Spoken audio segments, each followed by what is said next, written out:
On your Monday episode of Locked On Raptors, the Toronto Raptors are mired in a roller coaster of a losing streak, but one thing is for sure, they've got some stuff to sort out.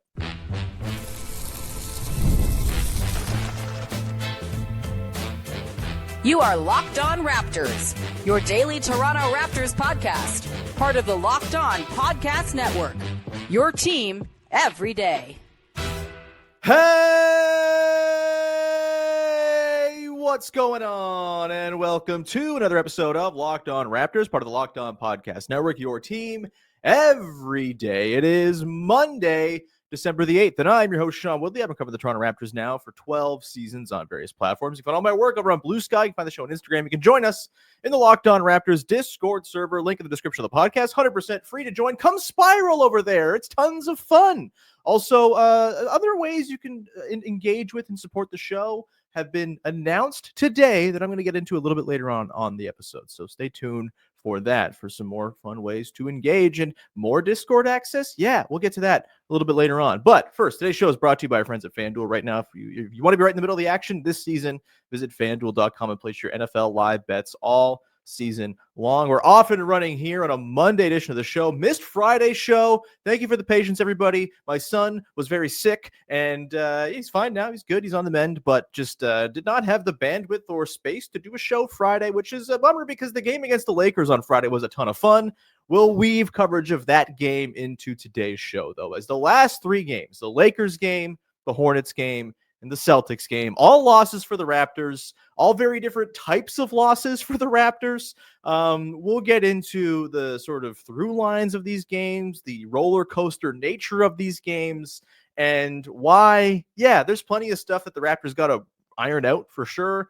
But also, if you take the 10,000-foot view, which I try to do on this show as often as I can, I don't think it's the the death spiral that maybe it seems like it is when you're in the midst of losing 5 games out of 6. We'll also get into some of the threats currently facing the team right now, the issues they're dealing with, and whether they are existential, stuff we should be terribly worried about derailing the entire season, or stuff that will iron itself out in short order. We got the good, the bad, and the from the last 3 games as well. We'll get into all that. But yeah, let's start off just like kind of digging into these 3 losses because, like, again, all very different. And it's been a very sort of up and down roller coaster of emotions over these 3 games. The Lakers game, like, that was one of the most fun basketball games I've been in the house to see in years, probably since the 2019-20 season, probably specifically the Pacers comeback when the Raptors set the record for the franchise record for winning streak with, I think it was a 12 straight win, coming back in the last couple of minutes from down 10 against the Pacers. That was an absolute, like, rip-roaring good time. The game against the Lakers on Friday, the sort of the hoopla of the Lakers being in town, the LeBron of it all, the ending the LeBron streak of double-digit scoring in games, all of that was just so fun and compelling and engaging. You ended on a buzzer beater. Yeah, it didn't go the Raptors' way, but I came away from that game thinking, you know what? No RJ Barrett, no Jakob Poeltl. They still put in a hell of an effort, a great second half to come back after a bit of a dud in the first half. Austin Reeves goes absolutely nuts. And yeah, maybe the Raptors could have done some other stuff to stop him, but not an easy thing to do right now because he's just going crazy every time Luke is out of the lineup. I thought that game was like a genuinely fun and totally livable loss that happens. You lost a few coin flips. It could have gone a million different ways. If the Lakers call the timeout that it seemed like LeBron thought the team was calling in the final minute, maybe Austin Reeves doesn't score that bucket to tie the game late. If you have, Sandro Mamukelashvili not getting fouled at the rim or not getting the call at the rim on the potential foul, maybe there's something there. Brandon Ingram might have gotten fouled late in the game. Like, there was all kinds of stuff that could have flipped that one way or another. It was a really fun game, though, all told. The Hornets game, about as bad a loss as you could have. Like, there are livable losses you can take, and then there are losses that are just kind of inexcusable, and losing that badly to a Hornets team that just clearly has their number in an inexplicable fashion, really rough stuff. As bad an offensive performance as you'll ever see from this Raptors team, any NBA team. It was an absolute just dud of a game. And really, I think, kind of highlighted a lot of the concerns people have big picture about this team. Jakob Poeltl played, but was pretty ineffectual. And we'll get into Jakob Poeltl as one of the threats facing this team right now in his current play and all of that. But, that was, I think, a big through line of that game. You had, a really rough Brandon Ingram game, just 7 points, continuing a bit of a rough stretch for him. And then, of course, you played the Celtics on Sunday, and it felt as though for the first half, like it was going to be a rock bottom kind of loss, which is a weird thing to say for a team that's 15-10. It was 15-9 coming in, but it really felt like, oh God, like, yeah, we got to figure out some stuff here now. And it just, in not dissimilar to the loss they had last year on New Year's Eve in Boston, where they lost by 1,000,000 points. It really felt like, wow, okay, they've just like totally lost the thread here, and they've got to do some soul searching. And apparently they did some soul searching in the half. They come out, they go on a 30-8 run. They take the lead momentarily. They lose the rope at the end. The offense kind of stalls out. Maybe they could have stayed with some of the guys who powered the comeback a little bit more. That would have been nice I think the Jakob Poeltl situation in particular. Jamal Shed looked like he maybe banged up his knee, and so I had no problem with Emmanuel quickly closing that one out necessarily. I also think quickly was he's kind of the better guard, right? And we'll get into some of the stuff they've dealt with Jamal Shed. He's been overextended, and I think, you got a great run out of him. Would he finish the game the same way he played the previous 12 minutes? Who's to say? Like, these are all difficult decisions for coaches, right? When a comeback happens, do you sort of let the magic ride and hope it gets to the finish line? Or do you say, whoa, this was unexpected. We got an incredible set of minutes out here. Let's get our horses out there to finish this thing off.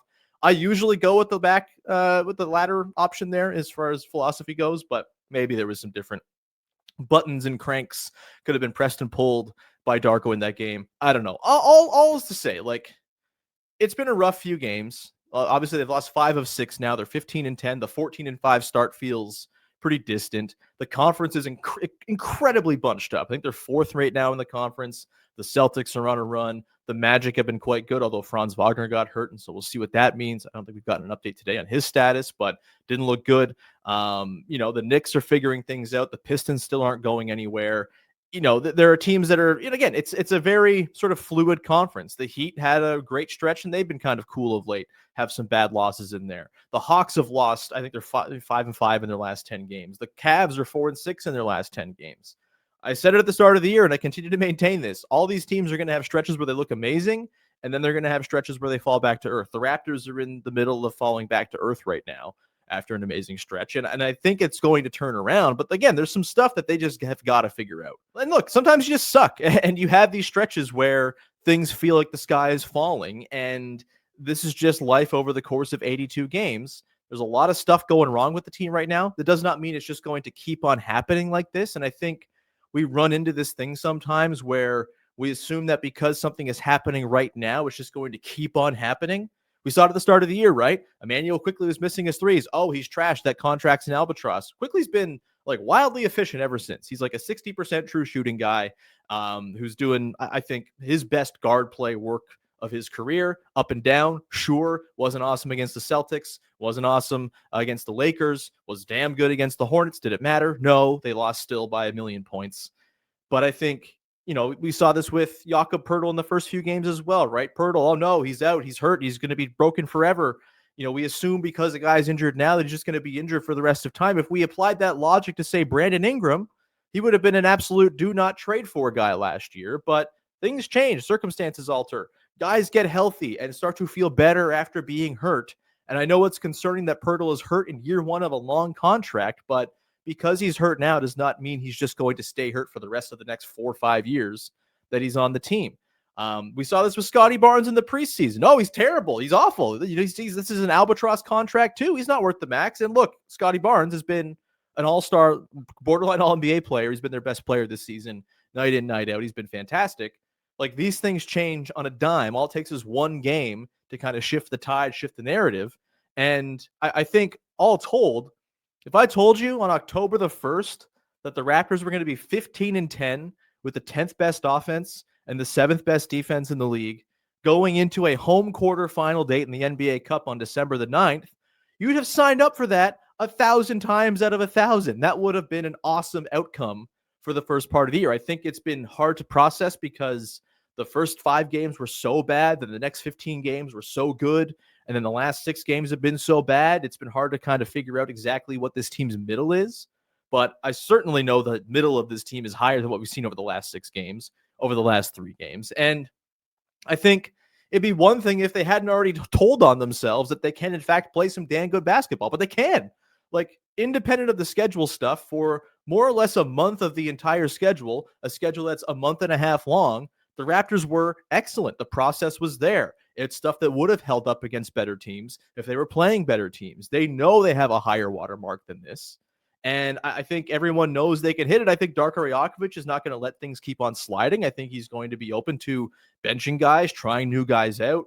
And I think he's shown a capacity to get his team to adapt and evolve and bounce back from poor stretches of basketball within this season alone, let alone in times prior in his career. And so, yeah, do I think this is forever? No. Do I think they have some issues that could be kind of concerning things that hang over this entire season?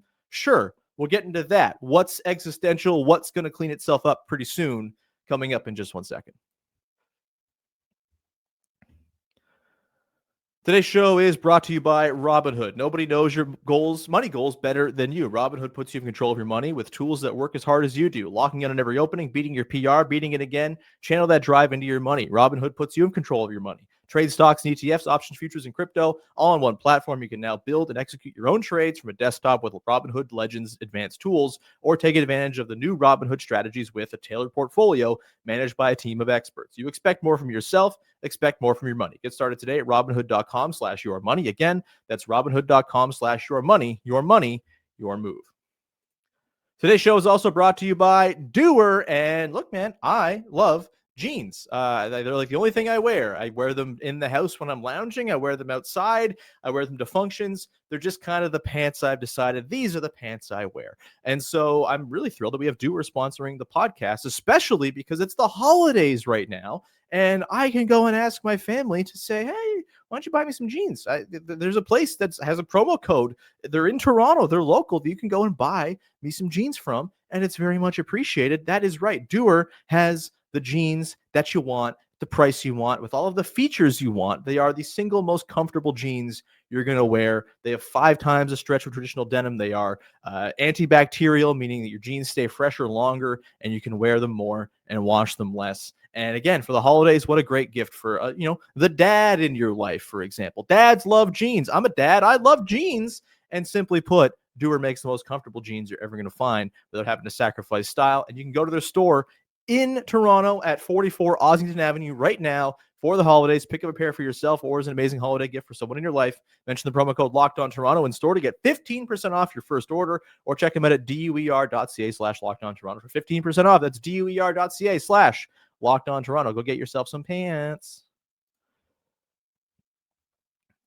Back at it here on your, what day is it? Monday episode of Locked On Raptors, breaking out a 3-game losing streak. Before we dive into it, though, a heads up on a very exciting development with the Locked On Podcast Network. Today, we have launched the Locked On Everydayer Club, which is a chance for you to subscribe for a small monthly fee or a small annual fee to get ad-free episodes of Locked On Raptors every single day in your own specialized feed. You also get access to a new Discord server. It's a Locked On-centric Discord server. Hang out with Locked On fans of all the shows across our network, talk all the different sports, national stuff, react to games, trades, breaking news, all that stuff.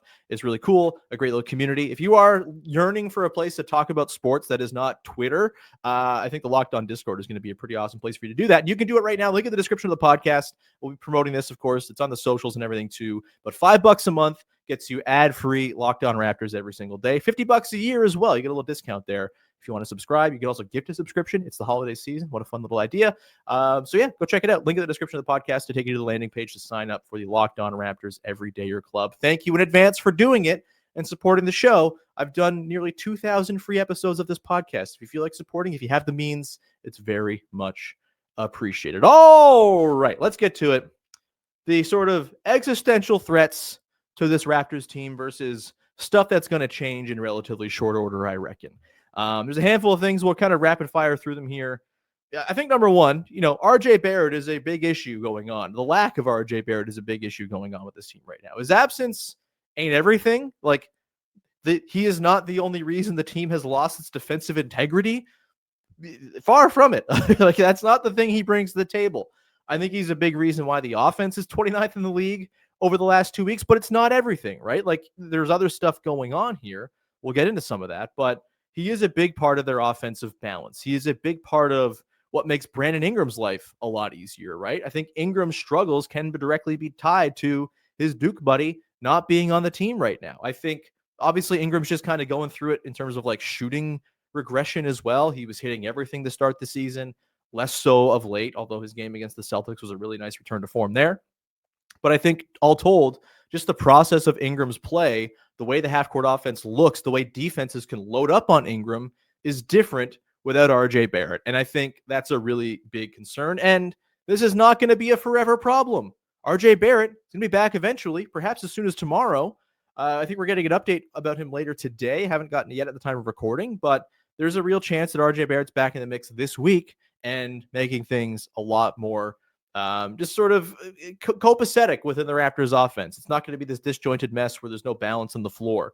It's not going to be dependent upon guys like Jakob Poeltl and Grady Dick bringing it every single night. We'll talk about those guys coming up a bit too. But yeah, RJ Barrett, I think, is kind of the biggest issue right now among many issues, which we'll get to.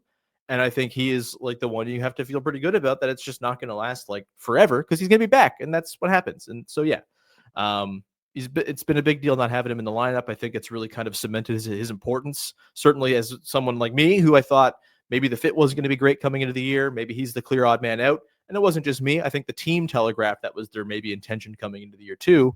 Clearly they have had to have had their mind changed too, because he's just been that good. He's going to be back soon. That problem's going to sort itself out. I think the offense will find itself and find its level. Jakob Poeltl, his play has been an issue. And it's a little TBD to me on this one as to whether or not it's an existential crisis or something that's going to sort itself out. I lean towards it's going to sort itself out because, again, I think we assume that because thing is happening now, that it will happen forever. I don't think Poeltl is going to be skipping back-to-backs throughout the entire season. I don't think he's going to be hurt all season long. Maybe it requires some sit-down time at some point. Maybe it does. But I think when he's played and he's looked like he's not hurt and sort of encumbered by the back, he's been damn effective and damn good and a really nice outlet for the guys in this offense to kind of keep things flowing. And I think his defense has been solid when he's been looking good as well. And obviously you cannot bank on back stuff sorting itself out. Back stuff is weird. It's unknowable. But I just have a hard time believing that this is just what Jakob Poeltl is for the rest of time. That seems like a pretty intense overreaction to what we're seeing right now. That said, like, he's not looking great right now when he does play. The last few games, he's just like really out of sorts. The floater's not following the same level. He doesn't look as mobile. He's getting caught in space and getting burned on the perimeter. The Raptors could probably do him some favors by not switching him on to guys like Jaylen Brown. But hey, that's just me.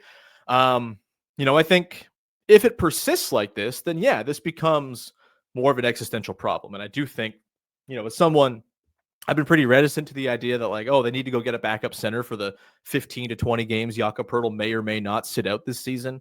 I think that's silly. I think it's an overreaction again, and I think it's a luxury that teams just can't really afford in a second apron world. But if this continues, and this is just what the story is this entire season or between here and the trade deadline, then yeah, maybe the Raptors got to look at finding some help.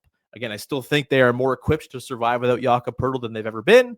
Mamu, Scottie, Colin Murray-Boyles, those guys can play the five. They can get by, but this team functions at its best when Jakob Poeltl is healthy and playing. And look, you're not going to find Jakob Poeltl out in the market either, right? You're not going to go find Day'Ron Sharpe and say, hey, you're Jakob Poeltl now, go do Jakob Poeltl things. That's not what Day'Ron Sharpe is. He continues to be kind of the only name that's ever even thrown out there as a potential guy to go get. It's tough to find these dudes, right? Maybe a Brook Lopez is available from the Clippers as they crumble into dust. But Brook Lopez, you talk about back problems. I mean, that's the guy who's had them a lot, and he's also very, very old. And so maybe he's not the right guy. Either way, I think, where this bleeds into a bigger conversation is if this persists throughout the rest of this season, what does that mean for the shape of Jakob Poeltl's contract and his value and the ability for the Raptors to get off of that contract should they feel it's necessary? And I think if this persists all season long, he's not playing any back-to-backs this season, he's looking rough in the games he does play, then yeah, this becomes a serious concern. He's on the books until 2030 at this point. It's not great. The extension hasn't even kicked in, but if he's playing well, like he has when he's been good this season, then I'm not worried about it at all. It's the games where he's looking off or he's missing that it becomes a problem. And again, if you just think this is going to be the Jakob Poeltl experience where he's going to play half the games and look bad in half of the games he does play going forward, then yeah, it's a serious problem. I just don't think it's going to be a problem to that extent over the course of this entire contract. I'm not a doctor. I don't know. Maybe his lumbar is totally out of whack and he's going to need, some sort of insane surgery that's going to keep him out for years and it's going to be a big problem. I don't know, but I don't think that's the case. Otherwise, he wouldn't be playing basketball right now. All told, I just think like because a guy is hurt now does not mean he always will be. If this does persist, then yeah, this goes from short-term problem to existential problem that they probably got to sort out at the deadline or in the summer, find some way to do it. I don't know what the answer will be because it's not like his contract will be terribly valuable around the league, but maybe there's a team maybe you like flip him for Ivica Zubac and you add in a first round pick or two because the Clippers are just so desperate for picks. Maybe that's the way to do it. I don't know. But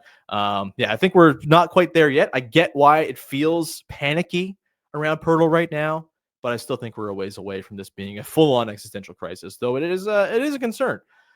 Defensive process. This is another one. This one I think will clear itself up. I think we saw it even in the game against the Celtics as they made the comeback. The point of attack defense tightened up. The screen navigation, which I think has been my sneaky biggest issue I've had with the way the Raptors have defended this season. Like they don't seem like they have a sort of set core principle on are they going over, are they going under on certain guys? Are they how are they attacking and sort of dealing with the conundrum that is making decisions at the point of screens? Are they switching? Are they not? That's been, I think, their big weak point in point of attack defense.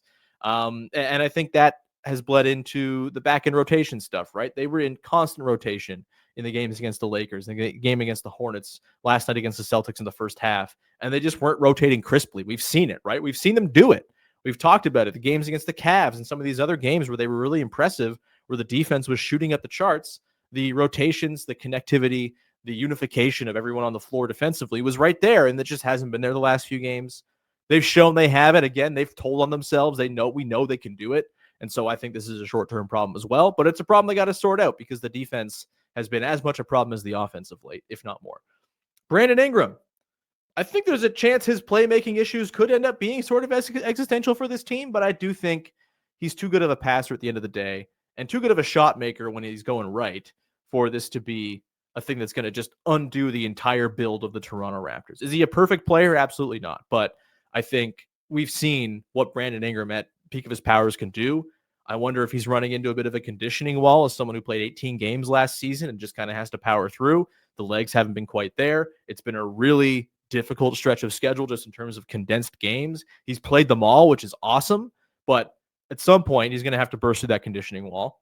If he does, then I think we're fine. And I think you're looking at Brandon Ingram kind of getting back to the level he was at early on in the season. And this is, to me, a poor spell that's going to turn as opposed to this just being what Brandon Ingram is right now. Like, he's not going to be a low 50s true shooting guy who's shooting low 30s, high 20s from three. I just don't believe that. The turnover stuff has been a little intense, right? He's like nearly a 1-to-1 assist to turnover guy right now. It's not awesome. That said, I think the Lakers game on Thursday was like his best playmaking game to date. I thought he looked fantastic in that game playmaking. Everything else wasn't so good, but the playmaking was strong. He threw a couple darts in the game against the Celtics too, including to Ochai Agbaji in the corner. We'll talk about Ochai coming up later. That was awesome. Again, it's a struggle for him right now. It's a slump. I don't think this is just who Brandon Ingram is. And I think if it is who he is, then yeah, it's existentially bad for the team and calls into question everything they have going on. I'm going to sort of side on, I think he's more the player we saw in the first 20 or so games of the season than he is in the last, than he's been in the last 5 or 6. The last one here is like youthful inconsistency. This could very well be an existential threat to this season alone, right? They've put a lot of eggs in the, we hope our young guys take steps basket. And look, it's been up and down. Jakob Poeltl has been very feast or famine on offense in particular. I think his defense has held up for the most part all the way through, but when the threes aren't falling, if the offensive process isn't there, it's tough to play him. I think there's nights where Grady Dick looks like he's awesome. The game against Portland, the game against the Lakers, I thought he was strong in both of them. Last 2, he's looked totally lost. He played just 7 minutes against the Celtics and totally deserved to play just 7 minutes against the Celtics. This is part of the deal with young players. Development's not linear, et cetera, et cetera, et cetera. But you feel it big time when you're counting on them for big contributions and your starters are healthy or not in the line, or unhealthy or not playing super well. And you feel the oscillations big time. Guy like Jamal Shed, again, very up and down for him too. That said, I think like the one youthful guy I feel confident in is Colin Murray Boyles, and they're just not playing him a ton right now. I'd like to see a little more for CMB. That all told though, yeah, like this might just be the story of the youthful guys on the bench. It's great they have Mamu contributing. Maybe they found a couple guys here in Ochai and AJ Lawson who can give you something maybe unexpectedly. They've played better of late. I mean, Ochai has in particular. AJ Lawson we've seen just one time. We'll talk about him. But all told, yeah, the youthful inconsistencies might be a thing that's just a problem throughout the year. It gets easier to deal with when your starters are healthy and playing well, and RJ Barrett's in the lineup and everything, and you have the starters to pair with the bench guys to amplify them. But right now, yeah, it's been a problem because if you can't count on those bench guys to do something, you're really looking at 5 or 6 guys at most that you can trust on a given night, and fewer if Poeltl's not in the lineup or Barrett's not in the lineup. We'll come back on the other side, get into the good, the bad, and the from the last 3 games. There's been some good, including Scottie Barnes being incredible. We'll do that. We'll get into the bad, which is mostly just Charlotte Hornets related, and we'll close things out with some talk of AJ Lawson and Ochai Agbaji coming up in just 1 second. Today's show is brought to you by FanDuel. NFL Sundays move fast, one big play, and suddenly everything feels different. That's what makes live betting with FanDuel so exciting. You're not just watching the game, you're reacting to it in real time. With FanDuel, you can place live bets on the action as it unfolds. Every drive, every momentum swing, and every highlight moment are all there for you to go and place live bets on. Live betting is best when the game starts to shift, a receiver gets hot, a defense tightens, or the momentum flips after a turnover. FanDuel lets you jump into the moment with live spreads and money lines. You can adjust instantly. Player props update as guys heat up as well, and you can bet next touchdown scores, drive results, totals, and more. It keeps you locked into every snap, every drive, every possibility. Of course, you can also do sort of things like futures bets. I like to throw some money down sometimes on a team I think is going to win a championship in my league of choice. Maybe you're looking at baseball and saying, "Who? Kyle Tucker to the Blue Jays. I'll throw some money down on him being the next Blue Jay, and that being the landing spot for him." You can go do that for baseball free agents, for who's going to win the World Series next year, who's going to win the Stanley Cup, the NBA championship. It's all there for you to go peruse. So if you want to be right in the middle of the action this season, visit FanDuel.com and place your live NFL bets all season long. FanDuel, the game moves fast, and so can you.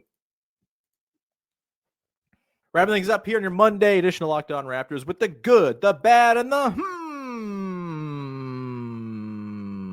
It's the way I wrap up every single episode of this podcast on the heels of a Toronto Raptors basketball game. A thing I liked, a thing I didn't like, things got me a little intrigued from the latest in Raptors hoops. And we got 3 games to cover here because I was out on Friday. And so let's dive in. The good, it's still Scottie Barnes, who's just been so damn impressive. Even in losses, with the Hornets game, he kind of lost it near the end. I thought the Raptors kind of went away from him too much in that Hornets game. He clearly had many advantages to press against that Hornets defense, and they just kind of forgot he was on the floor for stretches. Not ideal, but I mean, he starts off with like 7 points early on, finishes with 13, got a little inefficient near the end, missed some shots, but all told, I think you can only be thrilled with what you're seeing from Scottie Barnes. And his passing right now, like some of the darts he's throwing, the Lakers game was one. We had them in the crunch time of the game last week against the Blazers. All game long against the Celtics, he was just picking them apart with absolute darts. He's been amazing as a playmaker, as a connector. And I think the thing that's really impressed me the most with him is on offense, he's just seemingly found a burst attacking mismatches that I don't think he had before.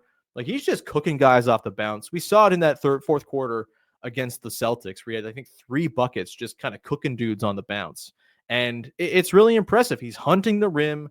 He wants to get there and knows he can get there. He's not doing the stop, turn around, back down thing and getting into tough shots. He's just getting to the rim with force. And he's just been so good for this team. And again, if we're going back to sort of 10,000 foot view stuff, he's in year 1 of a 25% max contract. He is far exceeding 25% max value right now. And he's the single most important thing about this season so far. The single most important thing is how damn good Scottie Barnes looks, and everything else can fall into line behind that. But he's been just fantastic, and I think you have to feel pretty damn good about where things go. No matter what the other guys on the team are, the situation, who needs to move out to optimize the team going forward, Scottie Barnes is here. He's here for the long haul, and he's fantastic. And yeah, he's been the good basically the entire season, but in particular over this weekend as well. The bad, the Hornets loss, all of it. Look, I'm a big subscriber to the idea that you're just not going to have it 5 to 10 nights a year and you're going to get your doors blown in and that's just the way it goes. And then you're also going to blow out 5 to 10 teams a year that don't have it on a given night. And what happens with your season comes down to the remaining 60 to 70 games. It was clearly their turn to get their doors blown in on Saturday night against the Hornets. Sucks that it keeps on happening with the Hornets in town. The Hornets are exhausting. I don't know why they've played the Raptors so well. I think the last 2 games you can probably attribute it to LaMelo Ball has not played in the second half of those games, really. And they look better without him. They're kind of a real team without LaMelo Ball memeing it up. But look, like the Hornets, their tormenting of the Toronto Raptors goes back like eons. I would just like to have one era of Raptors basketball in my entire life that is not about the Charlotte Hornets being the kryptonite to everything they do. We remember I think it was 2021, maybe, the Jeremy Lamb buzzer beater. Exhausting, horrible. What are we doing here? It might have been 2019-20, the post-championship season. Crazy. I think Jeremy Lamb also is doing our Locked on Thunder postcast now, if you want to go check out Jeremy Lamb. Jeremy Lamb, a former Raptors just tormentor. He's a colleague now. Can't wait to not have him on a podcast because I can't look him in the eye.